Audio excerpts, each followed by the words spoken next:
আরে এইটার ব্যাপারে আমি বহুবার কথা বলছি, কিন্তু ওরকম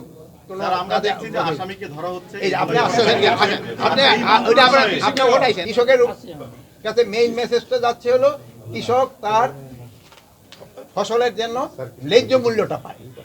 এটার জন্য সে ন্যায্য মূল্যটা পাবে, যেহেতু ওই সময় শীতের সময় সবজি টবজি অনেক সময় খুব বেশি হয়ে যায়, সেই সময় জিনিস দাম কমে যায়। যেমন এবার দেখছেন আপনি ফুলকপি 5 টাকার চলে আসছিল, কেউ বলছে যে 2 টাকা চলে আসে। এটা বিক্রি করলে তো কৃষক লুজার হয়ে যাচ্ছে।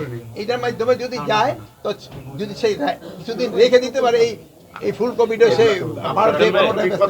আমরা আমরা প্রজেক্ট নিব, আপাতত আমরা 100 জায়গায় করবো। আপনি একটা সবচেয়ে আমার মন মতো একটা প্রশ্ন করছেন। এই জন্য এই কৃষি জমি কিন্তু নষ্ট হয়ে যাচ্ছে। এই জন্য আমরা কৃষি সুরক্ষা আইন, কৃষি জমি সুরক্ষা আইন আমরা একটা করতে যাচ্ছি। এই আরেকটা সবচেয়ে ভালো কথা বলছেন যে এই যে ইটের ভাটায় করে আমাদের টপ সয়েলটা কিন্তু একেবারে নিয়ে নষ্ট করে দিতেছে। এটা শুধু এখানে না, এই সাতকানিয়া এলাকায় আরো বেশি, এইগুলি কিন্তু আরো বেশি হচ্ছে। এটা যেন না হয়, যেহেতু এটা যদি হইতে থাকে ভবিষ্যৎ কিন্তু আমাদের জন্য অন্ধকার হয়ে যাবে।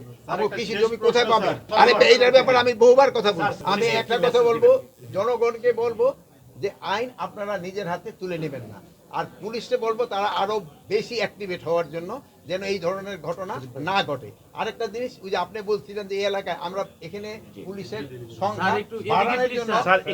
পুলিশের সংখ্যা বাড়ানোর জন্য আমরা চেষ্টা করতেছি। আমরা কিছুদিনের মধ্যে শুধু পুলিশ না, অন্যান্য আইন শৃঙ্খলা বাহিনীর জনসংখ্যা আমরা বাড়াবো।